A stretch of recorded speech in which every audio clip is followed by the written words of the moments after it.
After being stranded at sea, more than 600 asylum seekers find refuge in Spain. But while their plight is over, is Europe in the middle of a new crisis?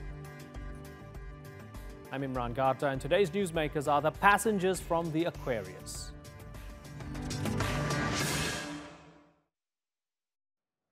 They sang and danced while disembarking, thankful their 9-day odyssey was finally over. The migrants and refugees first tried to cross the Mediterranean on rubber dinghies, but had to be rescued and taken on board the Aquarius. But their troubles were just getting started. Italy's interior minister and leader of the anti-immigrant League decided to make good on a campaign promise. Matteo Salvini shut down his ports to what he described as an army of fake refugees. For 2 days, the overcrowded Aquarius drifted with nowhere to go, until Spain's socialist government stepped in.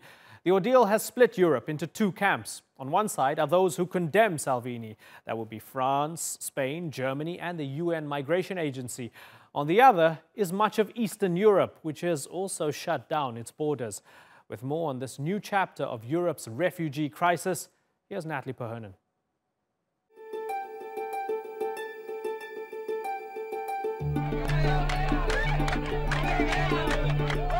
After more than a week at sea for these 629 children, women and men, the sight of Spanish soil brought out cheers of joy.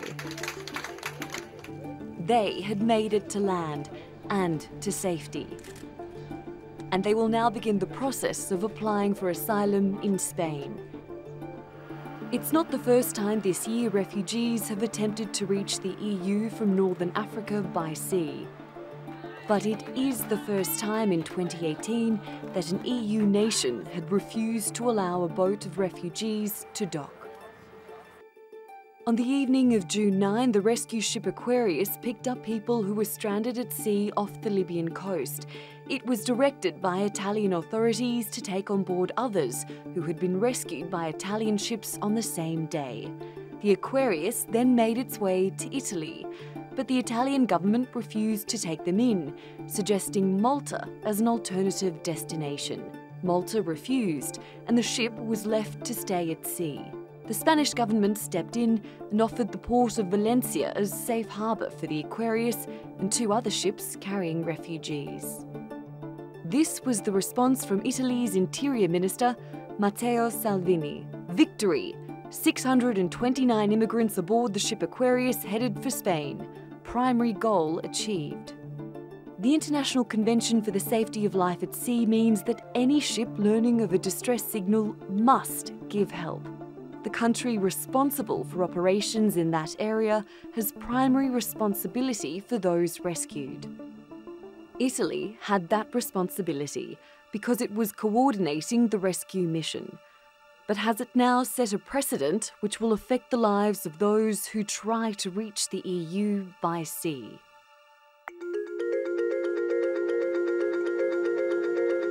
Italy has been one of the EU nations on the front line of the refugee crisis.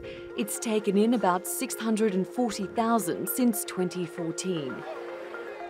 The new government, which includes the far-right League, has promised to get the rest of the EU to share responsibility for those people. Rome says it will rescue people at sea, but it will block foreign humanitarian boats from its ports. It's come under strong criticism for not taking in the Aquarius. As a European, I felt shame that there was a boat, there is a boat in the Mediterranean, and for several days, nobody wanted to take these people. The French President Emmanuel Macron accused Italy of cynicism and irresponsibility. He later said he never meant to cause offence. La bonne réponse est européenne, mais la réponse européenne actuelle n'est pas adaptée. Et la solidarité européenne actuelle, en particulier ces dernières années à l'égard de l'Italie, n'a pas été au rendez-vous. Lo abbiamo sempre detto e lo ribadiamo anche oggi.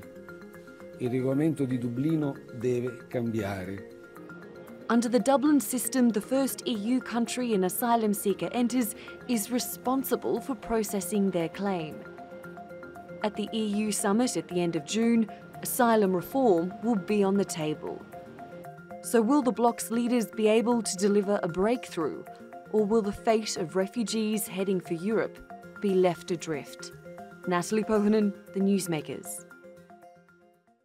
Well, joining me now from Brussels is Eugenio Ambrosi. He's the EU Regional Director for the International Organization for Migration, or IOM.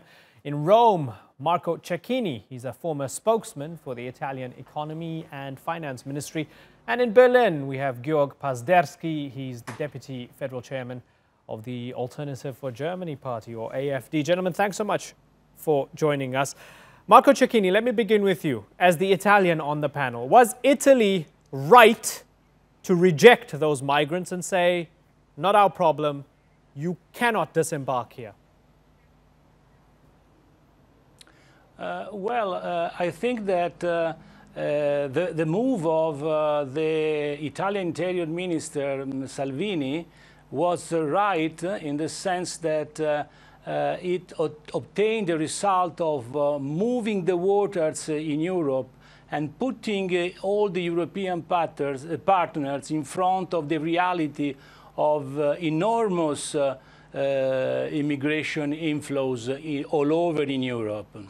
Marco, if this is only the first... Certainly. If those 630 people had died, would it have been worth it still? In fact, Italy in the last years has contributed to save many lives of immigrants. We are in a sort of tragedy. It's a tragedy in action here in the Mediterranean Sea. And of course, some incidents are unavoidable. But the point is that this is only the first step. So make clear that this is a tragedy, this is a problem that Europe has to face and has to try to solve. Okay. The next steps are of course more difficult because Okay. Let me bring in Eugenio Ambrosi here. So we're hearing from Marco Cecchini that the Interior Minister made the right decision. At the IOM, I guess you're not very happy that the Italians said no, and I guess you're very happy that the Spanish eventually allowed the boats to disembark and to dock. But do you accept that the Italians have a point, Eugenio? Yes, well, first of all, we are extremely happy that the Spanish government has accepted the boat, Aquarius, and helped the 630 migrants. Yes, Italy has a point, and we have said this several times over the past few years. Not just Italy, but all the frontline states have a point. The weight of the increased immigration flow into Europe cannot be shouldered only by the frontline state. That is not fair and makes very little sense. So we have been advocating for a mechanism that is fair and that involves the responsibility of all the EU member states. That's why you have a union to begin with. I think, however, that this is a very complex political discussion that has been taking place in the various institutions of the EU for now a couple of years without reaching any concrete result. And that is very dangerous to continue to debate, quote unquote, this issue on the life of migrants that are already stranded at sea. Saving life has to be the top priority, and the political negotiation and debate and fight can take place in the appropriate site elsewhere, not in the middle of the Mediterranean. Okay, so let's go to Georg Pazderski. Your party is doing a lot of that fighting in terms of anti-immigrant sentiment in Germany. Don't you accept that saving lives must be a top priority? Spain has done the humane thing here. I think if you're looking to the situation, then you can see that we cannot solve the problem in Europe or in Germany. We have to find solutions in the home countries of these people. And if you're looking to the people who are coming to Europe, only a few or a certain percentage are refugees. Most of them are asylum seekers because of economic reasons. So we have to send out a clear signal to these people and say, no, you cannot all come to Europe. And we have to look for solutions that these people will have an outcome in their home countries. Okay, and this is a position of the AfD. So, okay, so allow me to come in here for a second. If the European Union is not able to... Certainly. Yeah. And it's interesting, the European Union is very divided politically over this now. And you say the root causes need to be addressed in the home countries. And that's fair enough, whether that's in Sudan or Eritrea or Sierra Leone. That's one argument, right? Sort out the root causes so that people don't have to leave in order to try and risk their lives and make it to Europe. But here, Europe was faced with a choice. There were more than 600 people on this boat who would have died if Spain didn't take them on board. So I ask you, isn't it the humane thing? There's no time to go through who's a refugee, who's a migrant. These people are going to die unless you help them. Do you accept that you need to help them? Certainly you have to help them, but on the other hand, you can also think about to bring them back to their place where they started. Why they are coming to Europe? They are not coming for refugee reasons to Europe. Most of them are coming for economic reasons to Europe. And we have to send out, I said it already, a clear signal to these people. You cannot come to Europe if I have only economic reasons. We certainly want to help refugees. We certainly want to help asylum seekers if they are looking for asylum for political, religious or other reasons. But we cannot save the whole world, and we cannot save the whole continent of Africa. And this must be the signals the European Union sends out.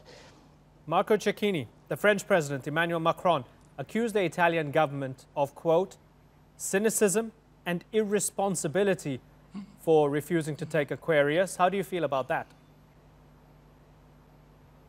Well, I wish to underline here a different behavior of President Macron and Chancellor Merkel. I don't have any reason to be against President Macron, but I think that the best way to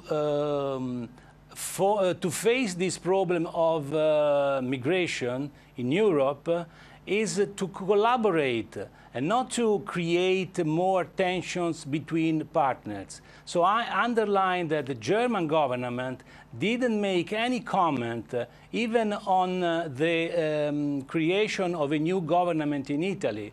And Chancellor Merkel has taken a very cautious approach. I think that it's the best way to do with this problem, because the situation even here in Italy is in evolution. Right. So it's not so clear where the government is going. Certainly. But Marco, it's interesting, right? You know that this is happening. Merkel's only being cautious because of internal domestic reasons, right? She's been given a couple of weeks by her coalition partners to scrap the immigration law, or else she'll lose them as coalition partners. She's not doing it out of sort of pan-European solidarity. You'd accept that, right? No, I don't think that Merkel is having this cautious approach only for the internal domestic political problems of Germany. It's a style. It's a style of Chancellor Merkel. They don't want to appear as a country that interferes in the domestic affairs of another partner. This is why Germans have always the problem of do not appear like an hegemony, a sort of too strong country. But it's true that the domestic problems, and in particular the next Bavarian election, are conditioning all the domestic politics in Germany. Right. I think that, okay. Right. Let me ask Georg, the German on the panel, does the future belong to you? Anti-immigrant, don't come to our country. It's not going to be easy to come to our country. It's working in Italy, it's working in Hungary, and that's what you want for Germany? Is that how you feel? Certainly, because Germany took the biggest burden in the migration crisis. We took since 2015 1.6 million migrants in Germany, and this is a huge burden. For instance, if you're looking also to the native population, our violent crime rate increased by 10%. So people in Germany are very concerned about what is going on in Europe, and the European Union is not able to protect its borders. So Right. everybody can come to Europe, everybody who is looking for asylum, and nobody is really checking them. And this means there is something going dramatically wrong, and we have to do something against Although correlation doesn't necessarily mean causation in terms of violent crime going up with the refugees coming in. Donald Trump supports that theory. He's been tweeting. It's by 10%. It's definitively. Again, there's a correlation, right? It doesn't mean causation. Donald Trump's been tweeting about it in support of anti-immigrant sentiment. It's going to be interesting to see how that plays out. Let me go to the IOM man now, because this is fascinating. Eugenio, you have to deal with all these different nation states. The IOM over the past couple of years has been absorbed within the UN architecture. Are you dealing, when you're dealing with Europe, are you dealing with two Europes here? Are you dealing with the pro-immigration wing of Europe, and then the other Europe, which is the Europe of Austria and Hungary, and now Italy, and so forth? Are you dealing with two Europes?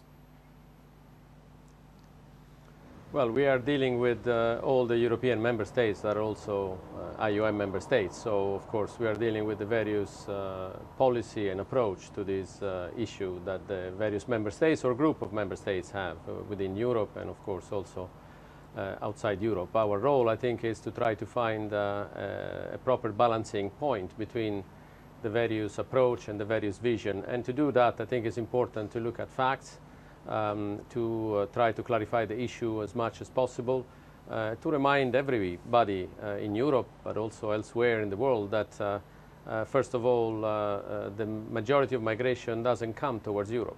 It happens in the case of Africa, within Africa itself. The majority of refugees are not in Europe. The majority of refugees are in the global south.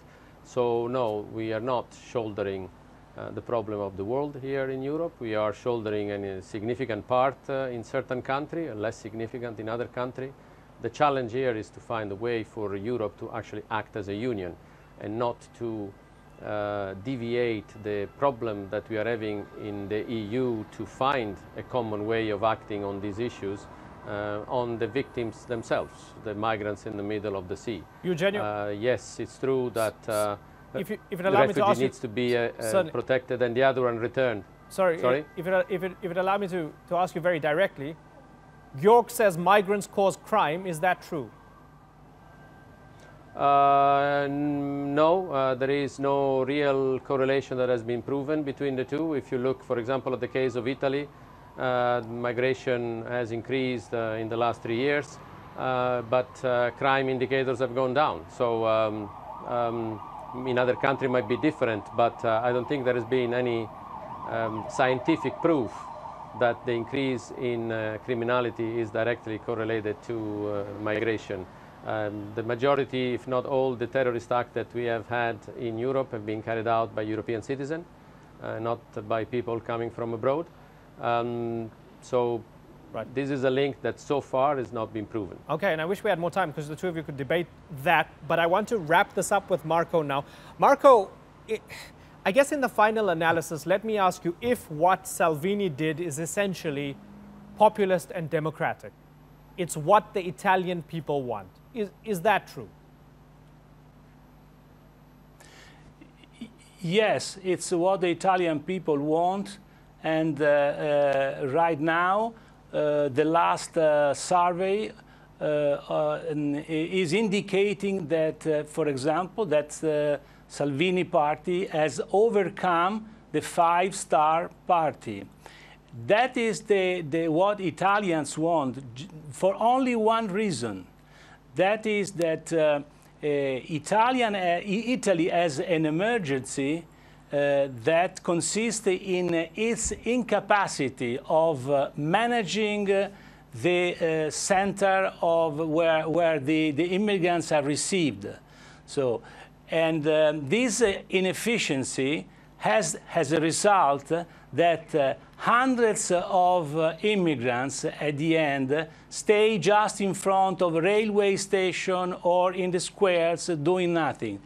for a population so old, like the Italian population is, seeing this mass of people doing nothing, these black people, is something that makes fear. So the Italians fear something that is that they don't know. Gentlemen, it's been a pleasure.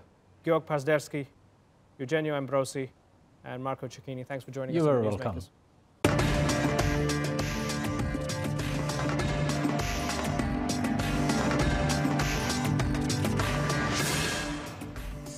Former DRC warlord turned politician Jean-Pierre Bemba has been released from prison. Does his acquittal at the ICC mean his political comeback? And the state of New York sues Donald Trump. Will the President of the United States find himself in court over allegations of fraud?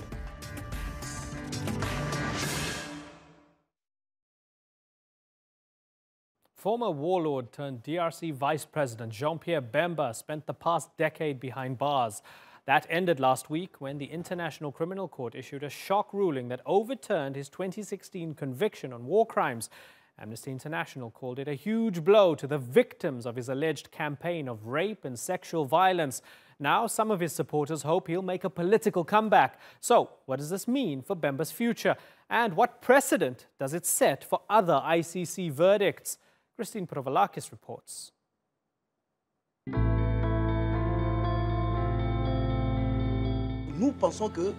We feel that Bemba's sentence should have been increased. He should have stayed in jail for the rest of his life. We are really surprised that he was released.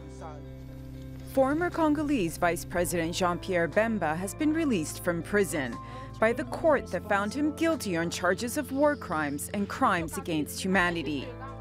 Back in 2016, Bemba had already been in custody for 10 years when he was sentenced to 18 years in prison. It was the toughest sentence the International Criminal Court had ever handed down.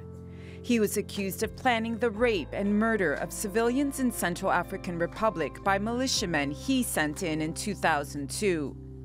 They arrived in our compound and they killed my mother and my 2 sisters, and then, thank God, I was away from home. Bemba's trial was the first time the ICC had prosecuted someone for using rape as a weapon of war. Now appeal judges have shocked people who followed the proceedings by overturning that decision and acquitting Bemba of all charges. The ICC says it could not hold Bemba responsible for crimes committed by his troops and released him. I believe that victims who have already suffered a huge amount will be hugely disappointed, but the fight will go on. Bemba's release could have major consequences for the court. It could set a precedent for others on trial for war crimes at the ICC, like former Ivory Coast President Laurent Gbagbo.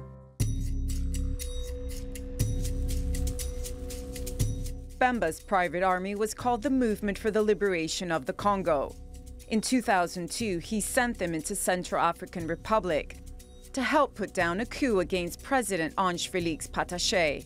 While there, Bemba's militia carried out the rape and murder of civilians.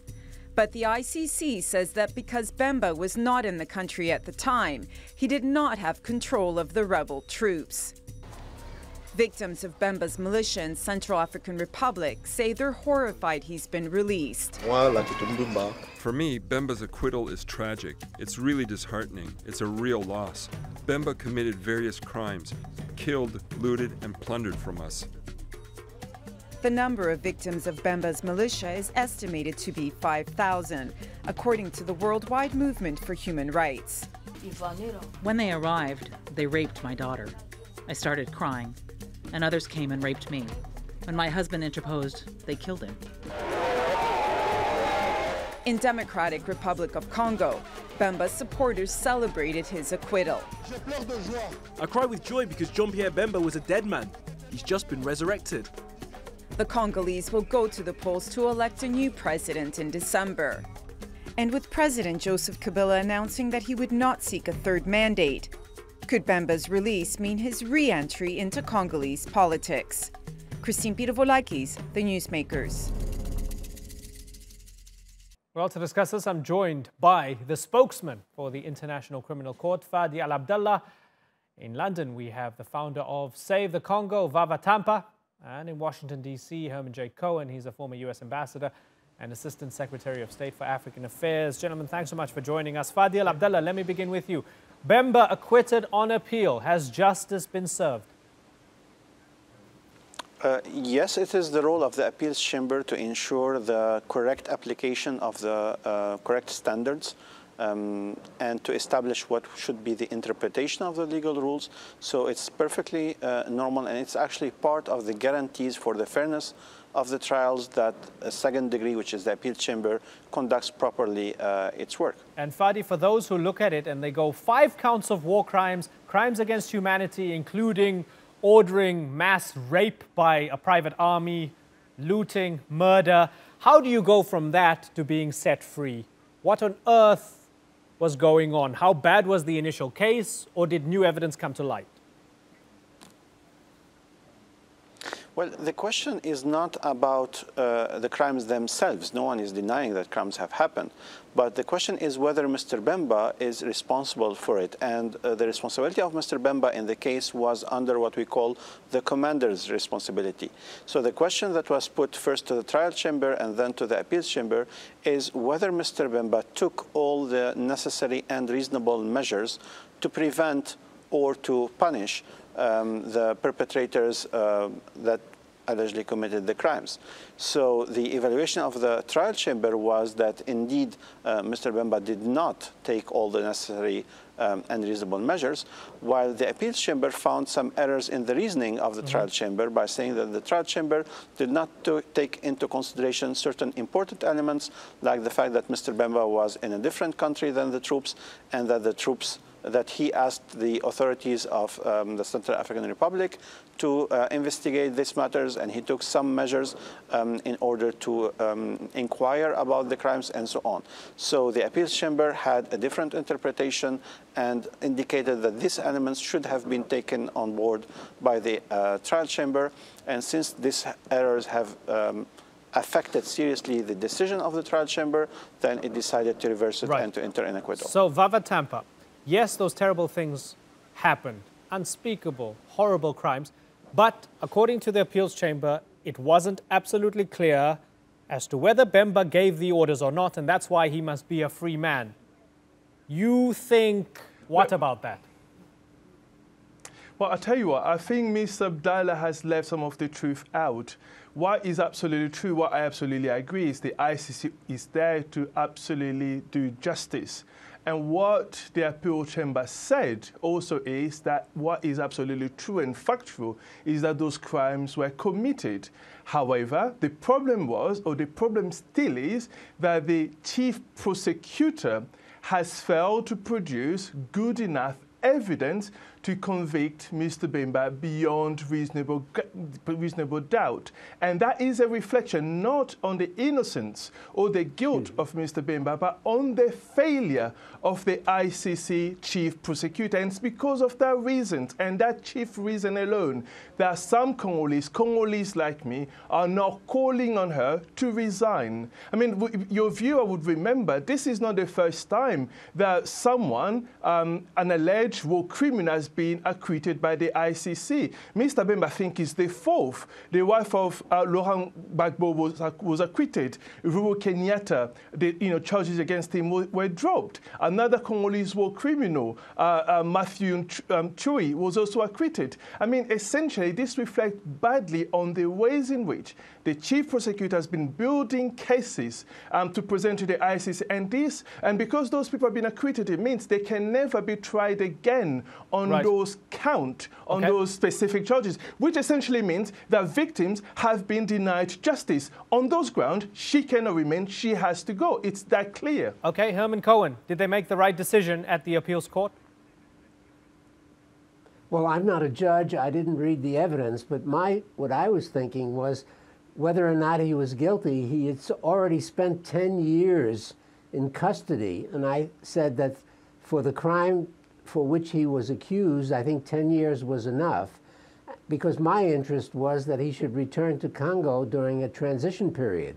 He is the political leader of a group of ethnic communities that is about 60% of the Congolese population. And they need him now as President Kabila is transiting out of office. Okay, but hold on. And they're electing a new government. And I apologize for interrupting you because there's something I want to pick up on here. So, fair enough, and we're going to get to the point that he's a big name. He came close in a runoff against Kabila. Kabila's been wanting to hold on to power for a long, long time. That's undoubted, right? But you're telling me he served 10 years in prison. He served 10 years in prison. Even if he's guilty, even if he did order murder and rape, that should do it. Come on. 10 years for that? He should be in jail for life if he was guilty, right? Well, he was charged with negligence. He was not charged with giving the order to do all these terrible things. There's an important difference there. And I think the charge of negligence, 10 years in prison, is sufficient. You can argue with that, but I think it was enough. Okay, Fadi Al-Abdallah was 10 years in, I guess, in the final analysis, when we look at it, he spent a decade in prison. And even if he was somewhat guilty of negligence, would that have been enough to fit the crime of negligence? I don't think it is possible to answer in this hypothetical scenario. I may remind you that at the trial chamber level, when the trial chamber found him guilty, the sentence that that the judges imposed was of 18 years. That's what the trial chamber judges have decided. But in the appeals chamber, as I said, the appeals chamber has entered an acquittal, and thus there is no sentence about this case. I just wanted to remind that Mr. Bemba is also involved in another case before the ICC where he has been actually convicted. And this is final, that he has been declared guilty for offenses to the administration of justice, interfering with witnesses and soliciting false testimonies and so on.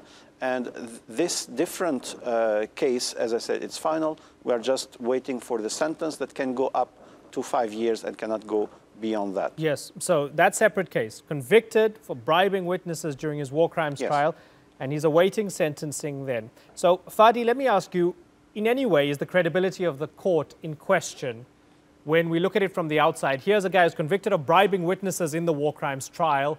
There's enough evidence for that, but not enough evidence for him being negligent or maybe even possibly nudging along the possibility of his troops committing massacres during the war in 2002, 2003. Is the credibility of the court in question at all, Fadi? Well, let me answer you in two folds. The first fold is about the case itself, meaning that at the trial level, the ICC judges of the trial chamber have decided that Mr. Bemba is guilty. They found enough evidence. Now, at the appeals chamber, which is the role of the appeals chamber, is to identify whether or not errors in the reasoning of the trial chamber have occurred. And in this case, they specifically indicated that the appeals chamber have not evaluated correctly a certain amount of elements. This is related to how the responsibility of the commander should be evaluated and so on. So it's absolutely correct to say that the question put to them was whether Mr. Bemba was in a position and to take all the necessary and reasonable measures to prevent or to punish the perpetrators, and did he actually do that or not? So this was for the proceedings itself. Now, the second fold is about the credibility, and I think that the credibility of a court is when the rights of the defense and the guarantees for the fairness of the trial are protected and are implemented. And this is what I think should actually add to the credibility of the court, that there is a functioning system of protecting the rights of the defense and the fairness of the proceedings. Okay, so Vava, do you buy that argument? Even though they're two separate convictions, it was the same. I mean, I guess people would see it as two peas in a pod, convicted of bribing witnesses for the war crimes trial. How do you feel about that, Vava? Well, look, it's one thing to say the credibility of the court. That is separate. The issue here is the credibility of the chief prosecutor, whose job essentially is to investigate and produce good enough evidence on behalf of victims and survivors. And on this occasion, she failed, and she failed dramatically. And on that basis, Ms. Abdallah needs to admit that her boss needs need to go. I mean, Mr. Bemba's not the first person to have been acquitted. Mr. Bemba has not been acquitted because he's innocent or because he's guilty, simply because the chief prosecution failed dramatically in producing good enough evidence. And that has a direct impact. The ICC came into existence so that we can end the fight against impunity. And the fact that those who are criminals are going free, it has a reflection on how bad her work has been, and she has to go on that basis. But again, Vava, the big question is as to whether Bemba is a criminal or not, right? That's why we're going through this whole process, right? So you're convinced Bemba is a criminal. The ICC Appeals Court is not so convinced. Do you accept that if there isn't enough evidence, this is the law?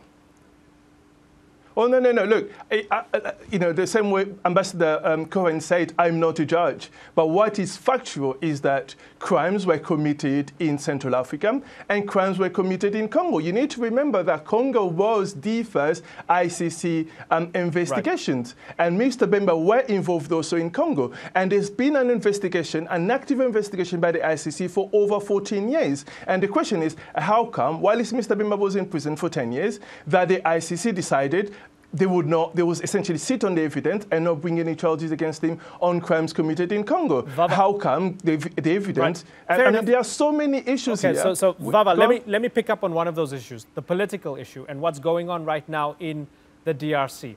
So, as you heard, Ambassador Cohen saying maybe the time is ripe for Bemba to return to DRC. You have Kabila who wants to stick around forever and ever. So, address him. Tell him what you think of his idea that actually it's a good time for Bemba to go back and inject himself into the political situation. What do you think about that? Well, again, I mean, this depends on whether Mr. Kabila is going to allow Mr. Bemba to return to Congo. And if Mr. Kabila allows Mr. Bemba to return to Congo, it depends on whether or not he's going to allow him to stand in the upcoming election. But I really want to ask Mr. Ambassador Cohen this question. Doesn't he believe that at this point, Mr. Kabila doesn't want to leave power first? And if he does organize elections by the end of the year, those elections will not be free, fair, or transparent. And for that reason, many Congolese like me have been pushing for a civilian transition without Mr. Kabila, led by someone like Denis Mukwege, so that we can organize elections that will be free, fair, and transparent, so that everyone, all the Congolese, can compete freely, fairly, and transparently. Does he agree that that is the best way forward at this point, rather than simply organizing an election for the sake of organizing an election, which would lead into many other problems? Okay. Herman Cohen. Well, I am convinced that President Kabila has felt the pressure from Ambassador Nikki Haley at the United Nations, from President Lourenço of Angola, that he must leave power as the Constitution stipulates. That is a certainty. He will leave power. Now, the second question is, will he allow a free and fair election? I believe he will allow Bemba to come back and compete. The foreign minister of Congo was on TV yesterday, Sunday, and he guaranteed that Mr. Bemba would be allowed back. Now, they must also allow Moise Katumbi to come back, because he would also be a leading candidate. So the main question is, will they allow a free, transparent election? And I think the international community must now mobilize to make sure that it is free and transparent. Ambassador Cohen, we are in June. Election are set for the 23rd of December. Diomi Ndongala, Frank Diomo, Muyambo, Jekoko Mulunda, some of the names of the opposition leaders are still in prison. Over 100 of my colleague, pro-activists, pro-democracy activists are still in prison. Lunkulula was killed on June 10th in Goma simply for standing against Kabila. Do you really still believe that we are in June, election for December, we are not allowed to take onto the street, opposition is still in prison, activists are still in prison, we are being killed every day on the street? Do you still believe that Mr. Kabila, even if the international community says so, would organize free, fair, transparent elections? I agree with you. I'm very skeptical, but they will be free and fair. But one thing that Mr. Kabila must understand, if there is fraud, he cannot hide it. We will know about it, and we and the president of Angola and other surrounding countries will act against him. It will be declared illegitimate. Vava, give me a second here, because I've got to wrap, right? I've got to wrap, but I want to kind of bring it back to the beginning here and circle back to international justice here and ask Fadi Al-Abdallah a very difficult question here. Fadi, my apologies in advance. Now, I just read an International Crisis Group report on the acquittal of Bemba, and they called it the Bemba earthquake. And they speak about the potential for political violence, Fadi. If Bemba is allowed back into the country, there might be trouble in DRC now that he's been acquitted, because a lot of people feel there's impunity. As somebody who's a spokesman for international justice or international law, does international justice have an opinion on that, given that there are ramifications to this acquittal? Or do you have to step back and say, sorry, the law is the law, what happens afterwards is really none of our business? What I think is that actually we need to maintain a very strict separation between what is political and what is judicial. If for justice we will need to start taking into consideration political matters, we will be attacked from all sides and justice will not be served, actually. On the other hand, I think that political powers should also respect national and international justice, cooperate, facilitate the investigations and the defense inquiries and so on, to ensure that truth is revealed, that justice is served. I think that it is for politicians to handle the political tension, while for justice is to decide on what is the truth and where there are enough evidence to establish beyond any reasonable doubt the guilt of someone, then the judges can actually decide that this person is indeed guilty. Okay, interestingly put. Unfortunately, we're out of time, but it was really good getting all your perspectives. Fadi Al-Abdallah, Vava Tampa, and Herman J. Cohen, Mr. Ambassador, I thank you all for joining us here on the Newsmakers.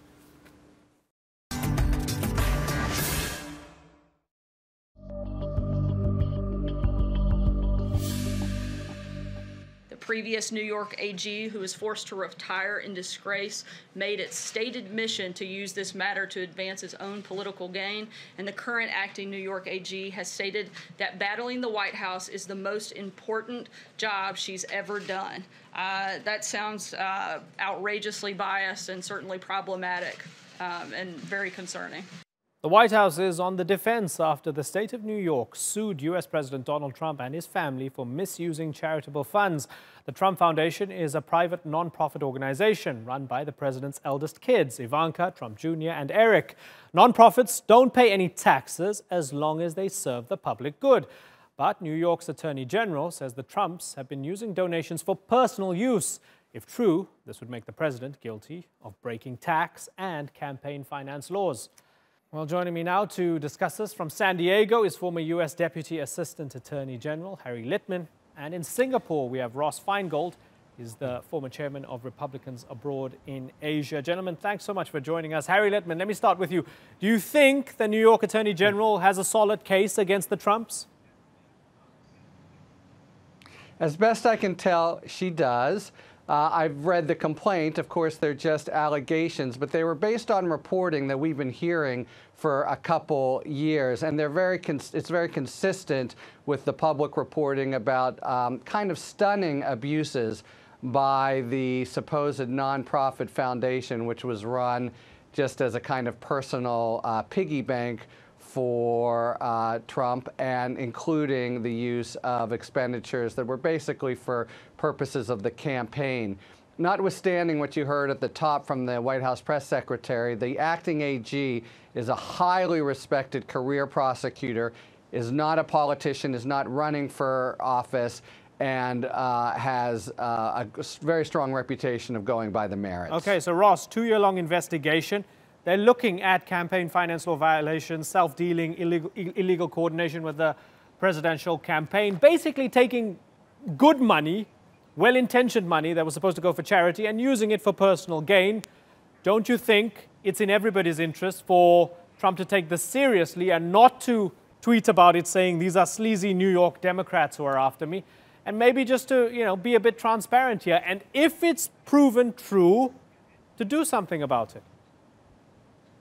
Well, there's no doubt that these are serious allegations. However, the reality is the dollar amounts we're talking about here are quite modest, especially in the scheme of a large charitable organization connected to high net worth individuals. There may be some infractions here, but some of the language that Mr. Lippman is using or the media is using is a bit over dramatic. At best, these are technical violations. There's a key point here. Ross, if I gave $10,000, Sunday, if I gave $10,000 to Trump's foundation, and I heard that that money, $10,000, was used for a personal portrait of his at one of his golf courses, you're going to tell me that's just a minor infraction. We're sorry your 10 grand went to a painting. Well, the problem with what you just said, by way of example, it doesn't apply to the fact pattern with the Trump Foundation. Almost all of the money that was dispersed by this foundation was Trump family money. There's very, very few cases where money from outside of the Trump family was given to the foundation and then used for charitable donations. In most cases, any money that was dispersed by this Trump Foundation was Trump family money. And in most cases, the money that they dispersed, some could say it was large, some could say it was surprisingly small given the size of the Trump family assets. Regardless, almost all of the disbursements from this foundation did go to charitable causes. They were certainly not soliciting money from vast members of the public. So your example might apply to people who actually use foundations as a platform to commit theft, but that certainly is not the case here. The key point is it was Trump family money that they dispersed through this platform. There may be issues where their reporting or their adherence to corporate governance could have been better. They could have had board meetings more often, as some commentators have pointed out. But the idea that they were stealing money from the public or from donors is frankly preposterous. Okay, so Harry, your idea that this was a personal piggy bank for the Trump family is preposterous. Yeah. Right, so I think we're reading completely different complaints. I just don't know what Russ is talking about. The complaint lays out clearly. First of all, there's about zero Trump family money. In keeping with the genius of Donald Trump, almost all the money that came in went from other sources, not from them. And as the AG alleged, almost all the money going out, in fact, was for improper purposes. There's nothing isolated or anecdotal about this. There are some particularly lurid scenarios like the use for his personal portrait, but there's also all kinds of money for campaigns, to settle private lawsuits. It's the vast pattern of the entire foundation over many years. I think he's just reading a completely different complaint. As for the management, yeah, that is an important point. That's how the Trump children get involved. They were directors, and it's clear from the investigation they didn't even know it. There was no meeting, no oversight at all. Basically, all that would happen is whenever Trump wanted an expenditure for any reasons, campaign, self-glorification, whatever, he would just say, use this this foundation, which again, one of the problems here is it's not simply that they were misusing the money, but it's the lying about it, the big Trump theme. This is money that's supposed to go specifically for the public good, and instead it's going specifically for the lifestyles of the rich and famous kind of extravagance that Ross, Trump loves. Okay, so Ross, for the moment you think if anything is wrong, it might be an infraction, a minor infraction, or maybe they need a new bookkeeper. What amount of evidence would you need in order for you to say, okay, hands up, something is a little bit dodgy here? Well, the evidence is not the complaint. The key evidence here are the tax filings of the Trump Foundation for the years in question, 2014, 2015, and 2016. So despite what Mr. Lippman said, the tax filings clearly indicate that donations were made to very worthy charities. Again, it's been a consistent criticism. That's the whole point. There's been a consistent criticism that the contribution sizes might have been modest given the size of the Trump family wealth. That's probably for other people to judge. It's not a crime to not donate lots of money. But the tax filings are very clear. In fact, and frankly, they're dispositive that almost all of the money was given away to charities. It's listed right there in the tax filing. So that's why we see the reaction from the White House spokeswoman that there's a lot of politics here. Understood. And on the point of politics, if this is the best the Democrats can come up with, they're not going to win back the House. Okay, so let me ask Harry, because we're running out of time here. So for those who see it as a part of the same basket of issues, they look at the Mueller investigation, they look at calls for impeachment, they see this at yet another attempt at taking more bricks off the wall of the Trump presidency by the Democrats for political purposes. It has nothing to do with justice or fraud or any of that. Your response is what? Yeah, my response is there are laws here. He's broken them. The Attorney General of the state of New York has an exhaustive investigation, and it's not the tax records, which are falsified, we believe, or she believes, but rather their actual chapter and verse. There's this assumption that all law enforcement is political is one of the terrible, toxic legacies of the Trump era. In fact, these are just straightforward violations of the law. Okay, and Trump has said he won't settle. So this could be an interesting battle ahead. We'll be watching closely. Harry Litman and Ross Feingold. Yeah. Oh, okay, let's see. Okay, let's see. If he settles, we'll invite you back on the program. But yeah, thanks for joining us. I've got to move on. All right. Good to have you on the show.